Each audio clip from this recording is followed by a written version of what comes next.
Pace bene, masih di mea culpa. Di video ini saya mau bahas topik ini. Ada seorang mengirim saya pesan. Dia bilang begini. Tidak pentinglah bahas dogma-dogma itu. Tidak mendesak sekarang. Bahas tentang moralitas. Lihat itu ada umat Katolik ketahuan korupsi. Katanya. Nah, tidak penting juga membahas Maria untuk saat ini. Tidak mendesak. Lalu dikatakan lagi, lihatlah liturgi kita pun sangat kaku, membosankan, bikin ngantuk saja. Seperti abad pertengahan gayanya. Harus lebih maju dan lebih menyemangati, seperti karismatik bagus. Dan dengan itu gereja bisa berdampak lebih baik. Katanya begitu. Nah, kita mau bahas soal ini nanti. Ada hubungannya antara dogma dengan moralitas. Ada. Dan harusnya memang terungkap itu hubungannya.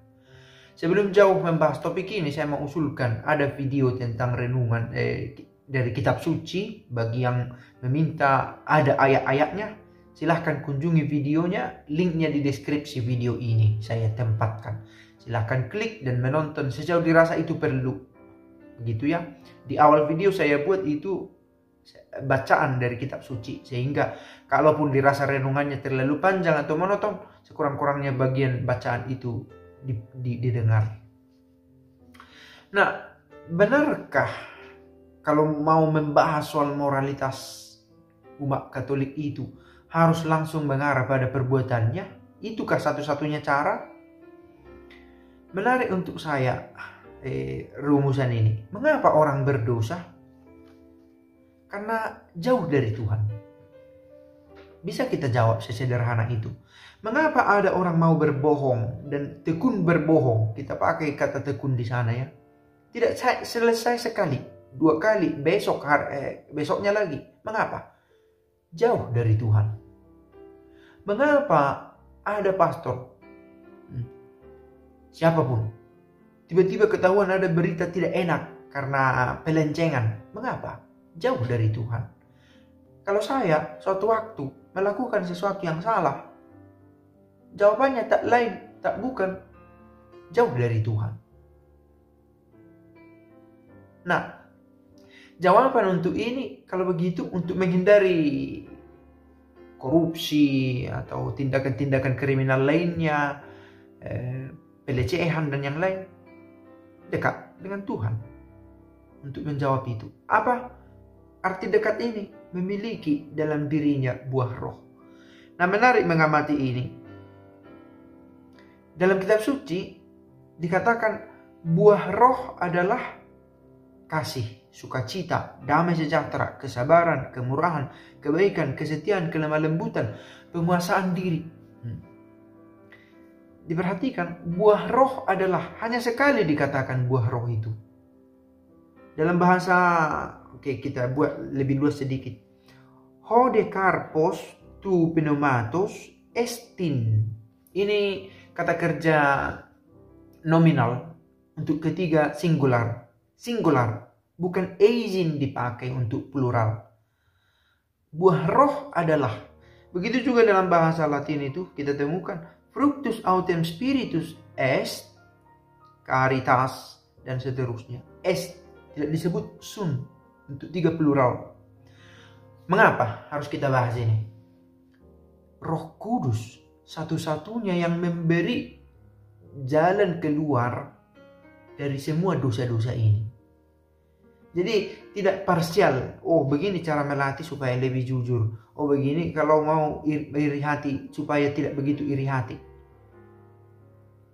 Kalau sudah ada roh, merasakan Roh Kudus itu, evitato, terhindar dari semua dosa ini. Nah, apa hubungannya kalau begitu dengan dogma-dogma? Dogma menggiring kita untuk lebih mengenal Roh Kudus dan mengenal manifestasinya dalam hidup beragama. Ini yang harus kamu buat. Ini yang kiranya kamu hidupi. Di kitab suci sudah tertulis hal-hal yang baik. Oke. Bagaimana menghidupinya, membuat itu relevan pada masa kini? Dalam praktek macam apa? gereja memiliki devosi. Ini pengajaran.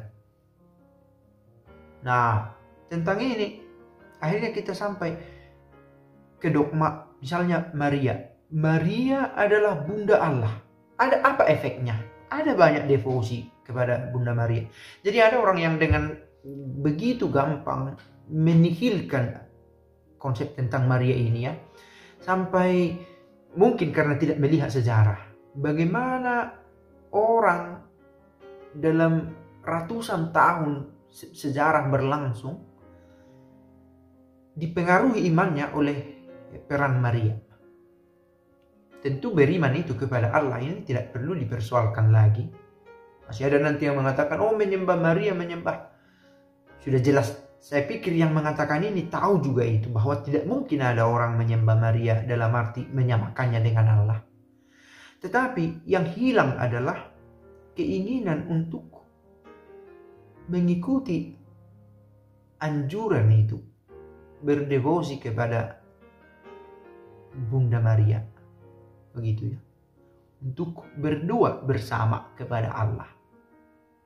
Atau katakanlah dalam sakramen Maha Kudus, benar-benar tubuh, benar-benar darah Kristus. Ada devosi tentang itu.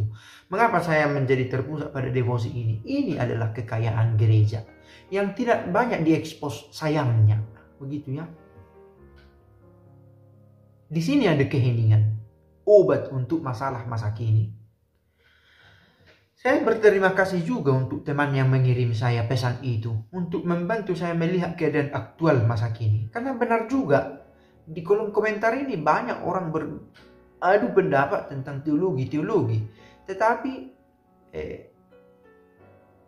bagaimana integralitas, kesatuannya dengan praktek hidup, begitu ya. Jadi kita bahas agama-agama, begitu.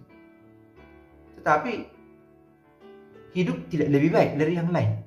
Nah, inilah bedanya teologi sebagai ilmu dengan ilmu-ilmu sekuler lainnya.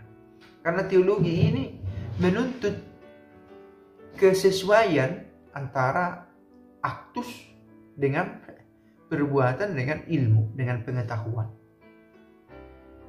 Nah, tetapi dengan konsisten kita mau mencoba bahwa kita awali dengan pengetahuan, dengan itu kita memperbaiki, merawat tindakan yang sesuai dengan moralitas Kristiani. Benar, saya juga katakan bahwa jangan-jangan itu tanda-tanda akhir zaman. Dan memang ya, pelencengan-pelencengan itu sekarang ini pelan-pelan masuk ke kita.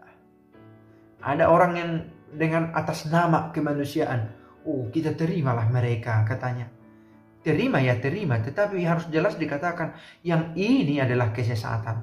Keputusan untuk mengganggu gugat ciptaan Allah yang adalah tubuh ini, membuat operasi supaya berubah jenis kelaminnya, dosa. Gereja pun harus tegas mengatakan itu. Masalahnya adalah bahwa gereja tidak punya kekuatan cukup sebagai institusi manusiawi yang semakin diragukan. Maka kemana kita kembali meminta kekuatan? Hanya melulu kepada Allah. Gereja yang sebesar gereja Katolik ini pun, yang universal mendunia, tak sanggup mengendalikan orang-orang. Apalagi ketika terpecah. Yesus sendiri sudah memberikan gambaran itu. Kalau terpecah, tidak ada kekuatannya. Demikian juga institusi kita ini sudah terpecah-pecah, banyak kelompok-kelompok. Ada gereja yang hanya ada di satu negara. Nah, dia asik dengan motifnya sendiri, maka dia tidak ikut bersuara untuk masalah-masalah kemanusiaan yang lebih global. Ada gereja hanya untuk satu suku, sehingga tidak satu suara untuk menyuarakan isu-isu yang memang sangat penting. Sekali lagi, sangat disayangkan kita adalah produk dari pelencengan yang dilakukan para pendahulu. Produk kita ini adalah produk, bukan keinginan kita untuk lahir dalam kelompok yang memiliki ajaran ini, Tetapi dalam perjalanan waktu kita mendalami ajaran tertentu dan dengan mati-matian membela itu, dan kita yang berantem karena kesalahan dari pendahulu. Dan saya juga catat di sini, jangan-jangan ini adalah cara iblis mengalihkan perhatian kita. Bayangkan yang menghidupi keagamaan itu asik menghabiskan energi untuk membahas, oh jangan ada dogma ini, jangan ada itu. Tetapi sesuatu yang paling fundamental terabaikan. Iblis pelan-pelan menguasai, mengambil alih. Jangan-jangan demikian cara kerja iblis. Mengalihkan perhatian kita pada hal-hal yang itu tadi yang disebut tidak mendesak pada saat ini.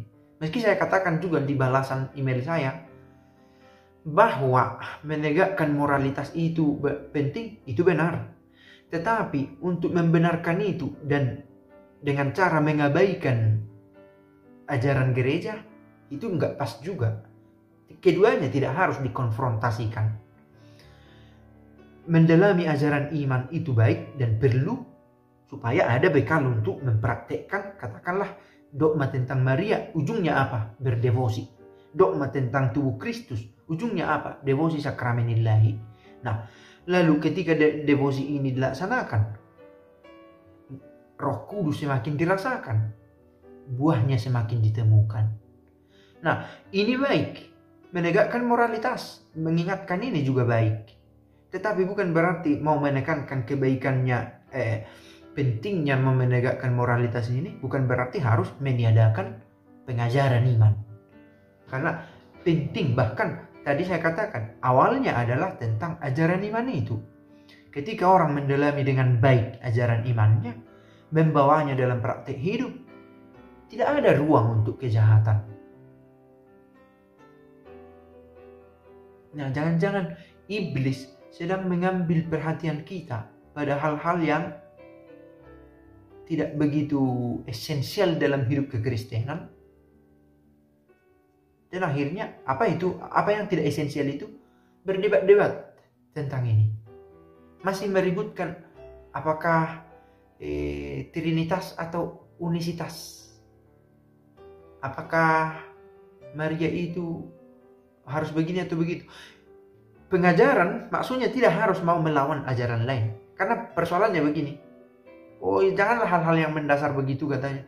Persoalannya adalah kita yang menyebut diri Katolik belum juga tahu tentang hal-hal fundamental tentang iman kita.